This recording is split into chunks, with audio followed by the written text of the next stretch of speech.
In this video, you will learn the 5 biggest mistakes you can make when putting a price tag on your knowledge. And it doesn't matter what your area of expertise is. Finance, business, nutrition, fitness, gardening, whatever it is, your knowledge has a value. And in this video, you'll learn the biggest mistakes and also how to avoid them. All right, let's have a look at the first mistake.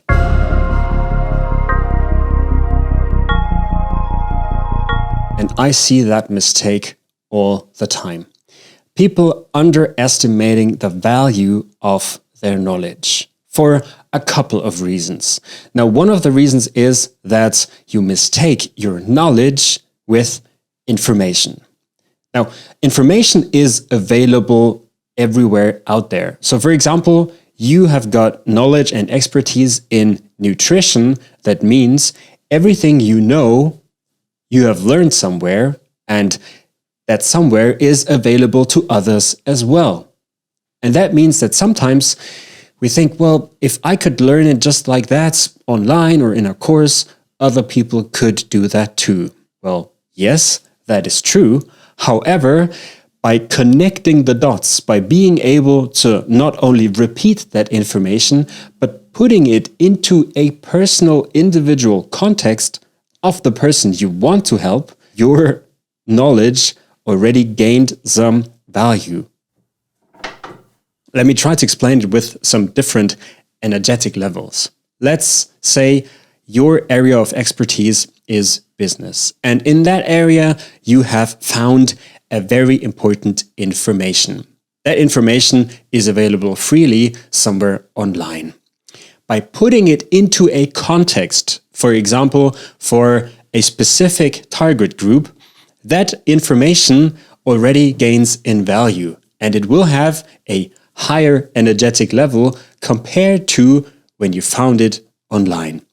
And by putting it into a specific format, for example, by comparing it to other information, you will again increase the energetic level and also the value that this piece of information has for people. And this, of course, goes on and on. And by putting it into a different context, or also by helping people to transform that piece of information into their own individual context, this piece of information gains in value. Another example how you can understand this, I learned from Chris Do on his YouTube channel, The Future. If you don't know it, please check it out. And the example goes like this. He talks about a can of Coca-Cola and the value it has. Because the can of Coca-Cola has a different value when you buy it in a grocery store, and it gets a completely different value when you can buy it already chilled in a cinema, for example, as you are entering the movie theater.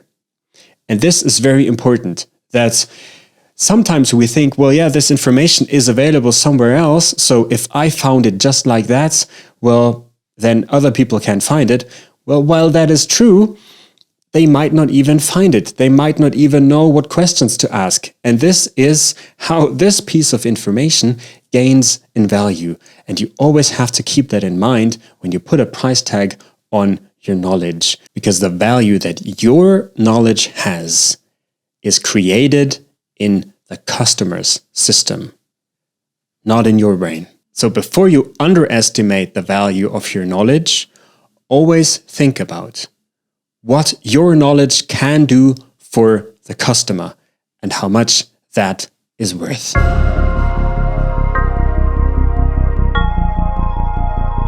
The second mistake is just as common as the first one. And I've heard this so many times that people say, well, if it doesn't take me long to help my customers, then I cannot ask for a lot of money. Can I? The time it takes you to do something for a customer is independent of the value that the service and the result has.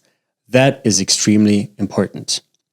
If you have a lot of knowledge in finance and you help somebody to be able to invest more cleverly, and by that not just save money, but also gain money, well, if it only takes you 15 minutes to help that person, will you only charge for these 15 minutes?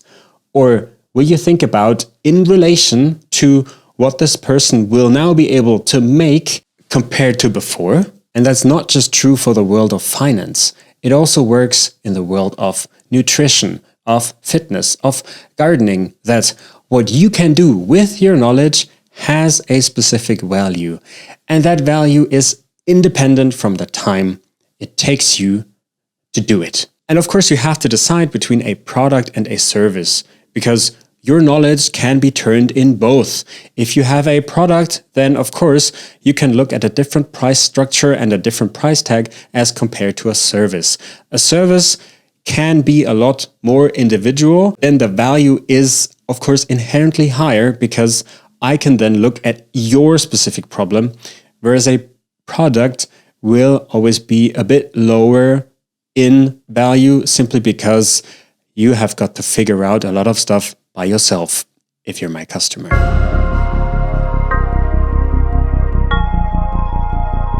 The third mistake normally prevents people actually from getting started at all.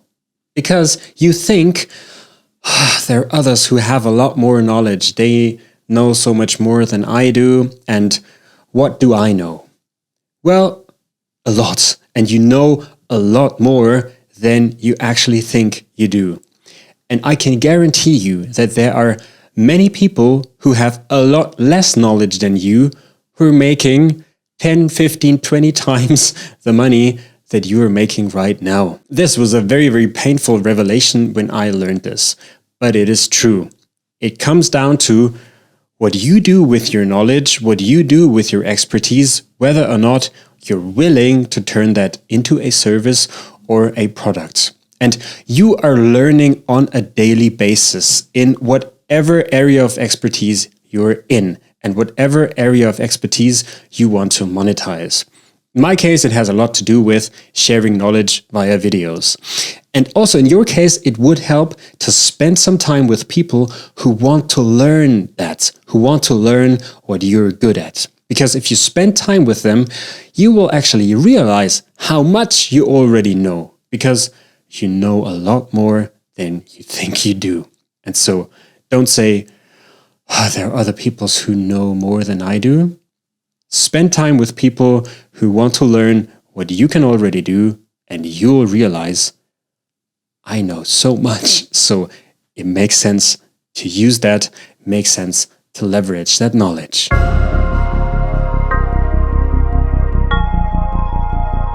If you turn your knowledge into a product or a service, you will be asked that question. Can't you do it for less? And the easy answer is, sure I could, but it's worth that much. And you will have that conversation, and you won't just have it once. But never forget that you are the one who has that knowledge. You are the one who knows what it can do. And not just you, but ideally, you already have a proof of concept. Ideally, you have other customers who already have done the same things, who have achieved results, with whose results you can then convince other people. But this is a whole chapter by itself. It's just important to have that in mind, that this is a very common mistake, because then you start to question, how much is it actually worth? Is it worth that much? Well, that person doesn't have a lot of money maybe. And the only thing I want to mention here right now is that if you want to help somebody with your knowledge, it doesn't always have to be money that you are compensated with, because the other person might have specific knowledge of themselves. And I've worked together with various freelancers where we exchange knowledge without exchanging money. So you can then also help each other to achieve certain things. If you're convinced of the value of your knowledge, of your product, of your service, don't easily give in, and don't easily, without a reason, give discounts. And there is also a connection to the fifth mistake.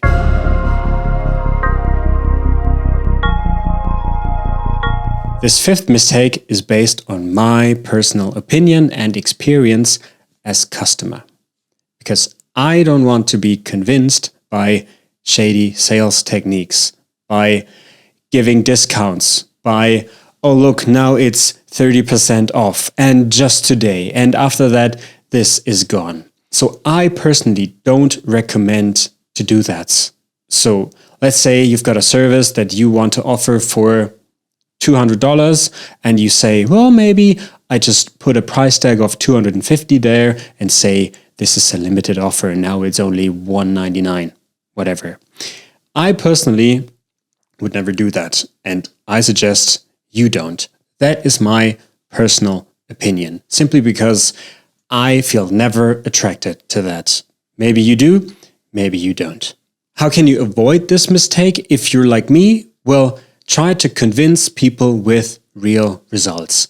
Work with real people, generate real results, and if those people are happy with your work, they will talk about it.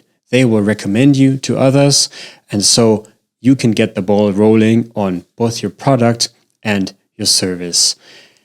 Because if you're able to achieve real results and you have a strong personal brand, people won't actually look at the price tag because they're convinced by the result.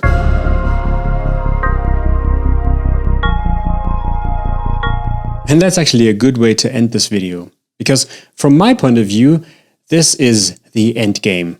People actually not looking at the price tag simply because they are convinced that you are worth what you charge. The product that you create, the service you provide is worth what you're asking for it.